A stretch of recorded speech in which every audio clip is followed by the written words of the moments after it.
off. Hi. Okay, so this week we're starting with Parshat Toldot. Okay, so just like last week, this Parsha has 3 different sections. Okay, so the first section is the birth and development of the 2 sons of Yitzchak, Yaakov and Esav. Okay, so Rivka is first barren, and then she and Yitzchak daven. Mostly Yitzchak is the one who davens. She becomes pregnant. The twins struggle in her womb, right? We've heard this story. Eventually they're born. Esav is born all red, hairy, some sort of maid aspect to him. Yaakov is born afterwards, and he's like grabbing onto the heel of his brother, okay? And then we go into the story afterwards of how he ends up selling the birthright. Esav sells the birthright for a pot of soup to Yaakov. Although technically, according to some of the Meforshim, it wasn't actually for a pot of soup. The soup was just to sweeten the deal. He sold it for money. So that is the first section of our Parsha. The second section of our Parsha is when Yitzchak goes down to Gerar. He goes down to the land of the Plishtim. And he digs some wells. There's a famine. Like, his wife ends up in Avimelech's house. There's a little bit of fighting. It's an interesting story. And then the next section is also the really famous part, which is when we talk about stealing the blessing. Stealing the blessing. Did he steal the blessing? Was it rightfully his blessing? Yaakov covers his hands with the skin of a goat in order to trick his father to think he's Esav, to get this bracha, to get this blessing. And then Esav comes and cries. He's like, where's my bracha? Right? This parsha is really interesting because I feel like whenever we hear about this parsha, we hear about the beginning or we hear about the end. It's always about the brothers. But what's really interesting is how the parsha is divided, because the first section of the parsha, that whole story with the barrenness and the pregnancy and the brothers and the birthright, is less than 1 aliyah. And the end story, where we talk about the stealing of the blessing, is only about 2 aliyot in total. It's the beginning in the middle of the 5th, and then the 6th and the 7th. And the majority of this parsha is actually talking about that time that Yitzchak's down with the Plishtim.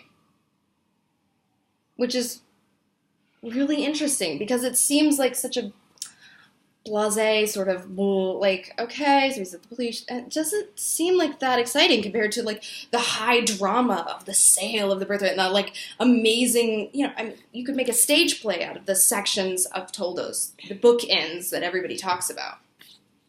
Then why does the Torah give so much time talking about the middle section?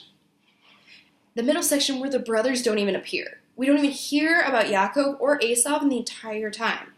One can assume that they probably were there. I mean, they might have been in and out, but like they probably were living with their families. So the Torah doesn't mention them at all. It only mentions Yitzchak.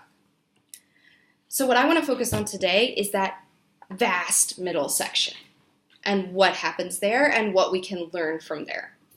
Okay, so first I want to break down exactly what happens in that middle section. So you're going to bear with me for a little bit of history. Okay, the whole thing starts out with a famine. Okay, there's a famine in the land of Israel. Yitzchak needs to leave. So Yitzchak's plan is to go where because of the famine? Egypt, okay, just like his dad. His dad, when there was a famine in the land, goes down to Egypt. So he starts heading to the south of Israel. He starts heading out of Israel. He heads to Gerar, and he's going to head down to Egypt, and Hashem tells him to stop. And he says, you can't leave Israel. Now, does anybody know why he can't leave Israel? Because of the Akedah. Right, okay, so there's 2 reasons. One, he's born in Eretz Israel. Okay, so it's not so simple to leave Eretz Israel if you're born here. For example, I have Hasidic neighbors who were both born in Israel, who've never left Israel. Because it's not so simple to just pick up and leave, like, the Holy Land if you always have been here. And the second thing is what you said, Barbara, is that he was in a different spiritual category because he had been an olatamim. He'd been like this offering, this pure offering on the altar. So because he'd achieved that status, he wasn't allowed to leave Eretz Israel. Because basically when you have a certain kind of offering, they can't leave the area of the Beis HaMikdash. They just can't. They are not allowed to be in non-holy territory. So Yitzchak, because he was in this category, couldn't leave Eretz Yisrael. He couldn't leave the Holy Land. Okay, fine. So then they go down to Gerar, and Yitzchak says, "This is Rivka, my sister." Sounds really familiar. Mm-hmm. And they take her into the house of Avimelech, and then, how do they get found out? He sees them flirting. He sees them more than flirting. Whatever. According to Rashi, he sees them together. That's gross. Well, they were married. So he sees them together, and Avimelech says, like, how could you do this? You almost made a sin. What if somebody had taken her? What if somebody had married her? Get out. So Yitzchak leaves. And Yitzchak does something interesting. He farms. He goes and plants. And he's blessed 100 times over with his farming. Like, every seed yields 100 times what they thought, which is called Mea Sharim, like the neighborhood, which is named from this pasuk in the Torah, that one plant could produce 100 things, which is, if you've ever seen the families in Mea Sharim, that bracha is coming pretty true. One family, hundreds of descendants. Okay, so then the Plishtim get jealous of how well he's going, and they go fill up his father's wells. His father had dug wells, and they go fill him up with dirt. Mm-hmm. And then they tell him to get out. They're like, go away. Okay? So he moves to a different place. He moves to Nachal, and then he either goes back to the wells, or the wells are there or something, and he reopens these wells that his dad dug. Okay? Then he digs his own wells. Then he moves to Beersheba. Avimelech shows up, and Avimelech makes a treaty with him, and then they find one more well. I told you, everybody skips this part of the Parsha. Because it's mostly people wandering around, digging wells, having wells get spocked, blah, blah, blah. Like, it's not, what do I care so much about the wells? I mean, interesting wells, but what do I care? So what's with the wells? The Rambam brings us an important concept back in Parshas Lech Lecha that we've got to use here. Whenever you see something in the Torah that seems mundane, uninteresting, and really not worth talking about, you have to dig deeper. Specifically, well digging, or wars, or strange things where they name places, or the Torah's like, and then he went to here, and then he did this. The Ramban tells us that those are all ma'aseh avot siman labanim. The deeds of the fathers are a sign unto the children. All of those random actions that we think, like, why is this in the Torah? Why are we wasting breath on this? Are really very deep, hidden explanations of what's going to happen in the future to the children, to the descendants of the people in the story. Okay?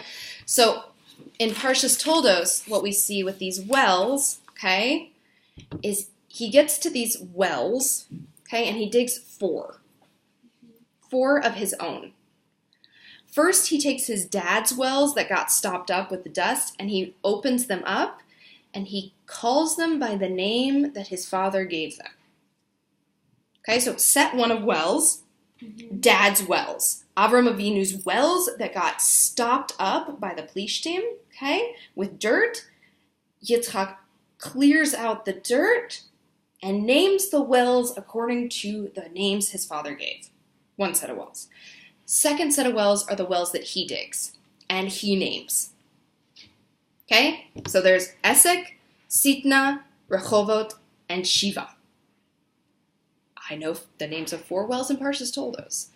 And the reason that I care about the names of those 4 wells, which is a really random thing to care about, is 2 reasons. One, the Ramban says, and also the Kli Yakar, and also one of my husband's ancestors, says, no, for real, it was super cool. I was like, oh, they're just happening to be referencing one of my husband's ancestors. So he says that those first 3 wells, here's what happens. Yitzhak digs a well, and the Plishtim get mad and say, that's actually our water. And so they fight about it. So he names the well basically the equivalent of fought about it. Okay, he names it Esek, okay, which means contention. And then he moves a little bit, and then he goes digs a separate well, and then they fight about it, and he calls it Sitna, which means accusation and slander. And then he digs a 3rd well, and they leave him alone, so he calls it Rehovot, which means, like, expansiveness. So what the Ramban and my husband's ancestor in the Kli Yakar says is that each one of those wells is symbolic of one of the Betei Mikdash, one of the temples. The first temple, why was it destroyed? Because there was fighting between the shepherds of Israel. There were two kingdoms, there were two groups of people, and they were constantly infighting. There was contention, and there was strife, and there was fought about it, and it gets destroyed. The second well is symbolic of the second Beit HaMikdash, which was destroyed because of accusations, because of slander, aka Lashon Hara, which is what Sitna means, and also because of Sitna sounds like Sinat. Sitna sounds like Sinat, which means hatred. And the second Beit HaMikdash we know was destroyed because of Sinat Chinam, baseless hatred. And the third well, Rehovot, is the symbol of the third Beit HaMikdash. Expansiveness, which will never be destroyed, which will have no contention, which will have no strife, which will be accepted by us and also by all of the Goyim. All of the non-Jews will also accept our rule in the third Beit HaMikdash. Rehovot, and it will expand out to the entire world. Come on, that's cool. That's cool.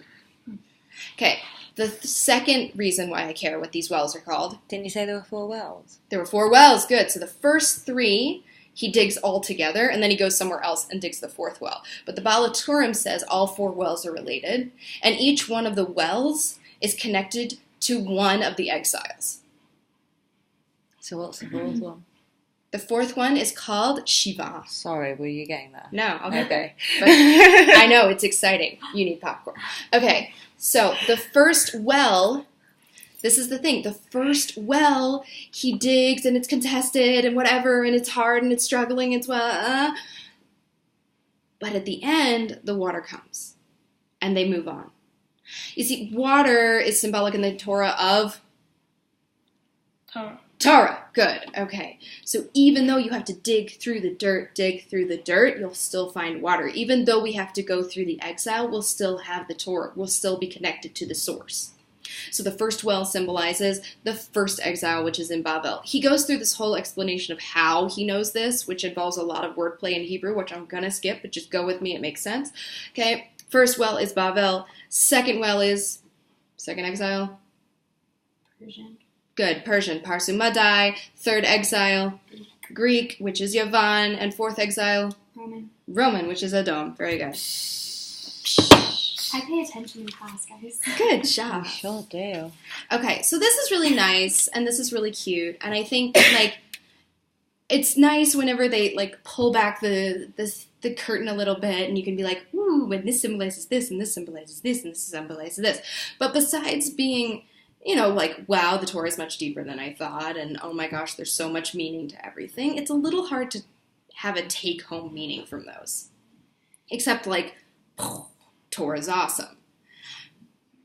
But a take-home meaning, something that you can actually apply in the next week, it's a little hard with those. So I found this deeper meaning, which I think is amazing and totally revolutionary. So here we go. It's based on a Rabbeinu Bachaya, okay? So what is Yitzchak's whole going down to Gerar, Rivka, the wells, Avimelech? What's it remind you of, Barbara? Abraham and Sarah. Abraham did the exact same thing. Abraham goes to Gerar. Abraham says Sarah is his sister. Abraham digs wells. Abraham makes a pact with Avimelech. Same exact thing. It's in Parshas Vayera in chapters 20 and in chapter 21. Okay, in between the destruction of Sodom and Yitzchak's birth, and then after they send away Ishmael. Okay, he goes to Gerar twice. Okay, so, and that's how, by the way, it refers to Abraham's wells. Well, how the heck did those wells get there? Well, because we know he was there 6 chapters ago. Okay, so why do we need Yitzchak to do the exact same thing that his dad did?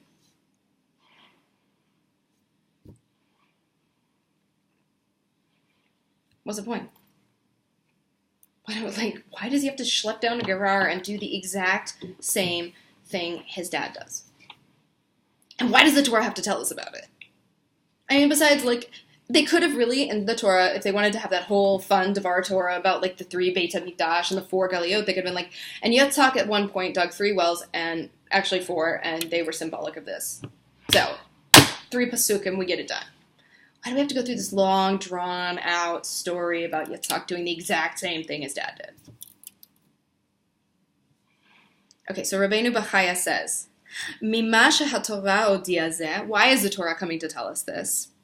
Kanireh shenachshov lo lezechut, because it was thought of as a merit that he did this.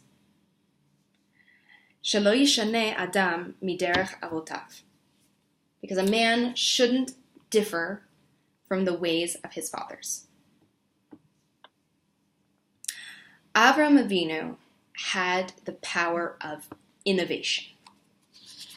He was called Avram the Ivri, right? So Rashi tells me that Avram Avinu was here and the entire world was here. And he crossed over. He stood on the opposite side of the world. Avram Avinu could innovate. Avram Avinu could do something new, do something revolutionary. And Yitzhak Avinu, his strength was continuation. His dad started a path, and Yitzhak could keep going. And that is why the Torah takes all of this time to tell us he went in the exact same path as his dad. And he did the exact same things as his father, in the exact same way his father would have done things. In fact, it's really interesting because whenever Hashem speaks to Yitzchak in this parsha, he almost exclusively talks to him about his dad. And my servant Abraham did this and that and the other, and I'm going to bless you because Abraham listened to my mitzvahs, and I'm going to bless you because of Abraham. He's all about following in Avram's footsteps. He gets to Avram's wells, who got all covered up. He clears out the dirt, and he calls them the same names as his dad. He's just following the path his dad made. Okay. Like, he does this so much so that when he sees a famine, what's his first thought? Go to Egypt. Go to Egypt. Why? Because Abraham did it. Daddy did it. And Hashem has to be like, no. You don't go to Mitzrayim. Okay? He keeps the names of the wells exactly the same as what his dad said. He keeps the exact same covenant with Avimelech. Avimelech shows up and is like, let's make a covenant. And Yitzchak's like, you made a covenant with my dad. And he's like, okay, but let's renew it. Makes the exact same covenant with Avimelech. In the exact same place. Okay? His interactions with Hashem are all about his dad, all about, like, your father did this, and your father did that, and this, and I'm going to do for you just because of your father. And this is the amazing thing that the Gra says, okay? The Gaon from Vilna. You can see that he has the power of continuation because of our 3 forefathers. He's the only one who doesn't change his name. Avram becomes Avraham, and Yaakov becomes Israel. They change. And Yitzchak starts out Yitzchak and remains Yitzchak. He's the only one of the forefathers who doesn't have a name change. why? Because his power was not the ability to do something new. His power is the ability to stay on the same path. Isn't that a lack of growth? Maybe. We're going to see how it isn't a lack of growth because there's an aspect of continuation that is growth. It's just a different kind. Why did Abraham get a different name? Because Abraham came from like, whoa, buddy, right? He came from like, idol worshippers, heathens, crazy people. And then he totally changes everything and he makes a ton of converts, right? Do we remember this, Rashi, where they make souls in Haran? They got all of these converts and he's like out there telling everyone, one God, one God, one God. Like, so he gets a name change, right? He goes from Avram to Avraham, father of the nations, right?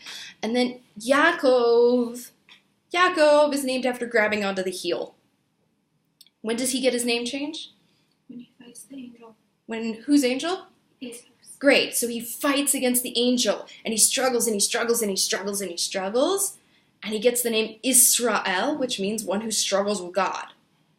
Right? This is this other powerful name of change and excitement and whatever, and Yitzhak doesn't change. Yitzhak doesn't change.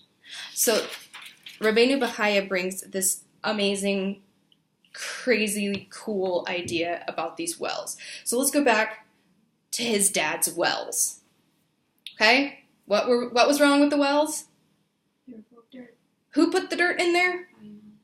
The Plishtim. Yeah, okay? Abraham had dug a bunch of wells. Dug. Here's the well. The Plishtim got mad, and they filled them up with dirt. Okay, so they're all topped up. So what does Yitzhak come and do? Digs them out. Digs them out. Cool. And then he says, and this well my dad called Well A. So I shall call this well A. So what Rabbeinu Bachaya says is, this is all a parable. This is all metaphoric. And what we can actually understand is, and hold on to your hats, the wells were really, remember how I just said about 3 minutes ago that Avraham Avinu went out there and said there's God in the world and everything, and he made a bunch of converts? You ever wonder what happened to those people? Where'd they go? Abraham mitgayer et ha'anashim, Sarah mitgayer et ha'anashim. Where are those people? Where are these converts? So Rabbeinu Bachaya says the wells that Yitzhak was dealing with weren't really wells. They were the students of Avraham Avinu. They were the converts of Avraham Avinu. So a convert is like this. The student is like this. They were the wells.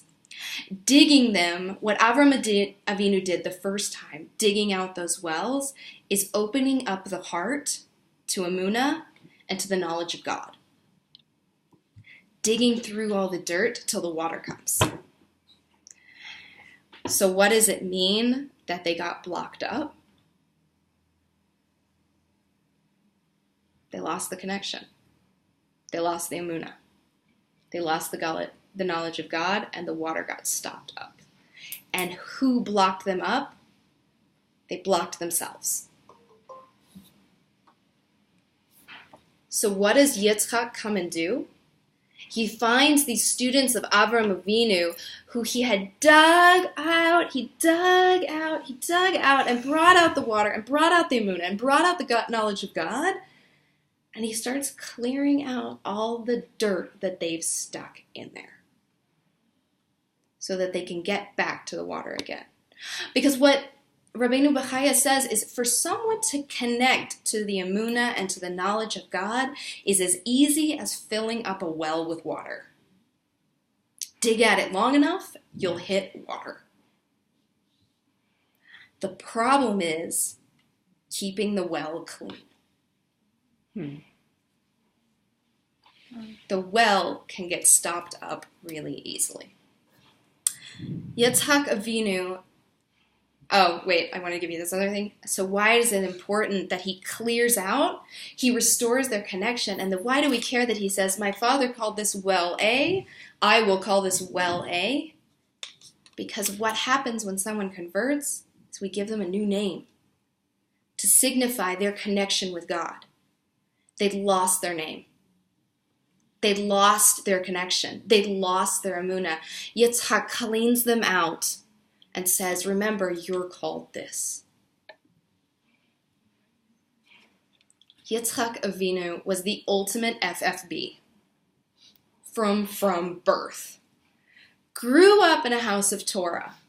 Grew up in this situation with like dad's out there doing kiruv, mom's doing kiruv, got the whole house open, I'm FFB, where's my excitement? Like just keep doing what dad does. But he had staying power. He had the ability to keep going on the path that his father put out.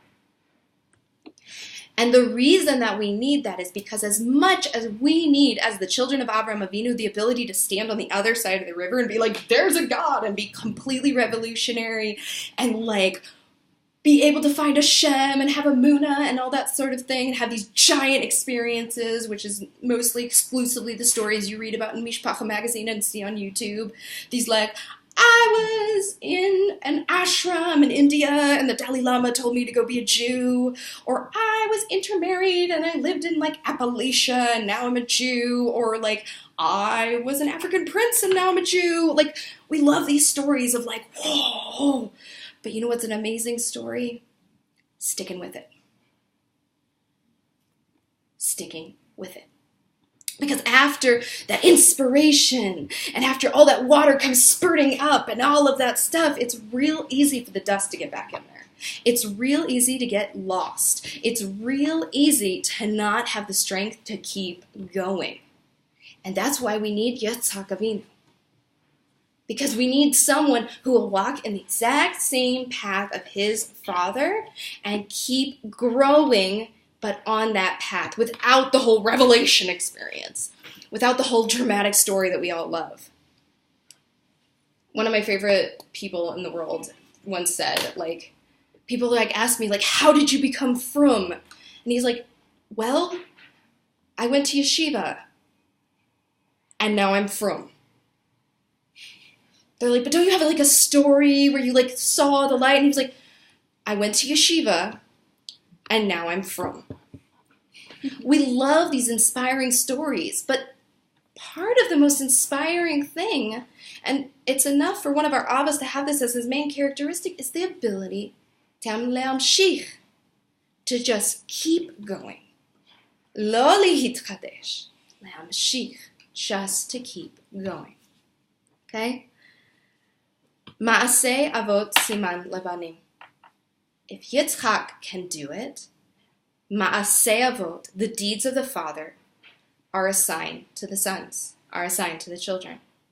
We have that genetic DNA within us as well.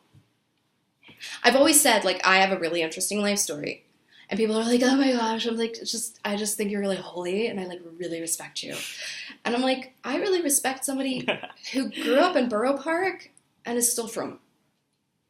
I really respect somebody who totally flipped out at Neve and 5 years later is still on path. I respect somebody who got makareved really hard and it was not an easy transition into the frum world, but they still stayed in love with Hashem. They still kept going.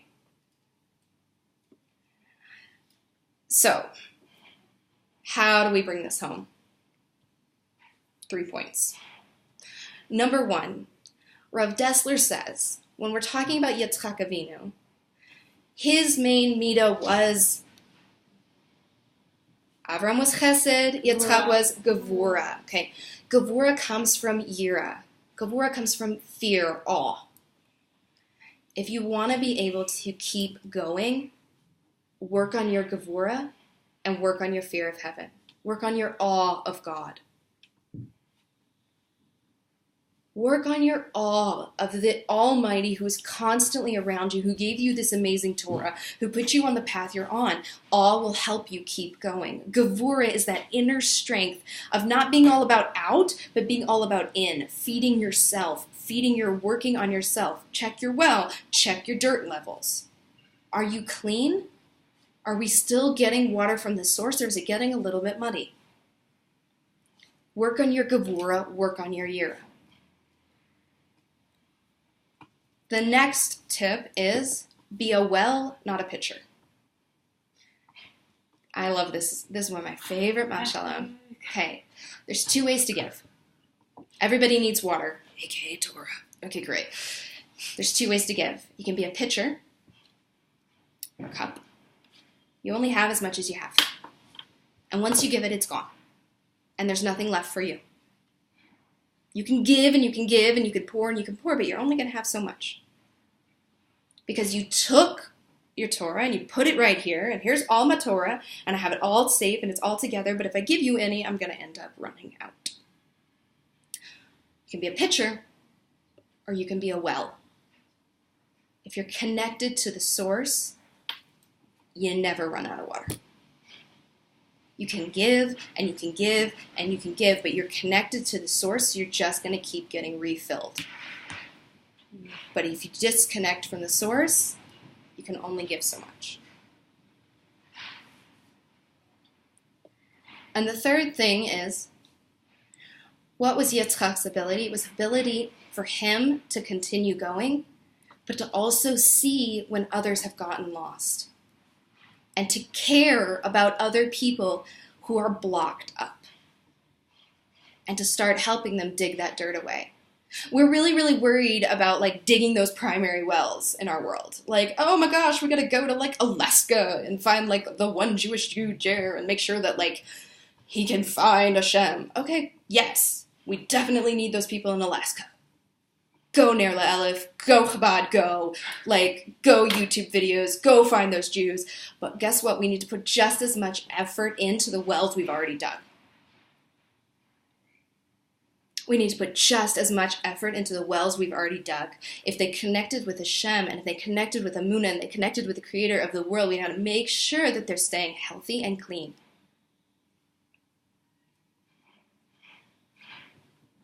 Or if they're one of those great people who were born in Borough Park, or Golders Green, or Hempstead, Hendon, okay, great.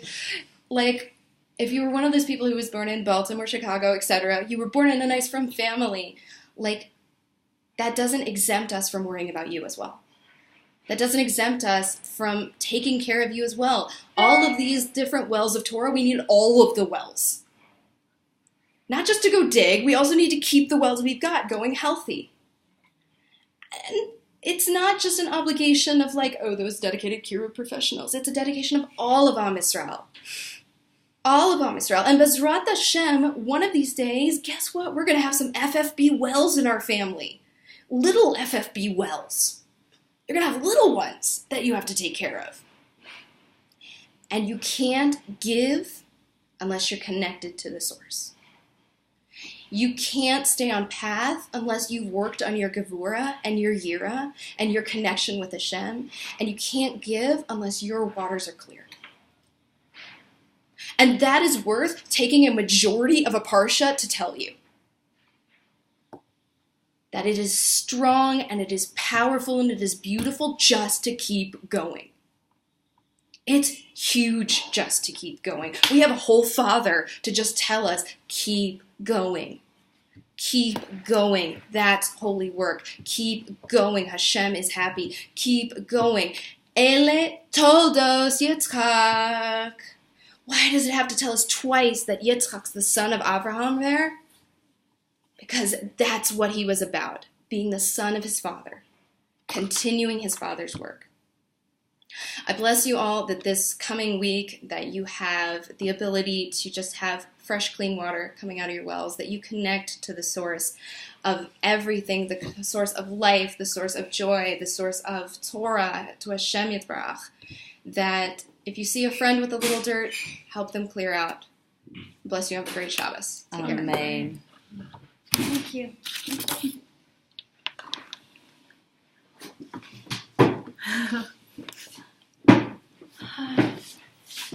Still recording. We think so. Mm-hmm.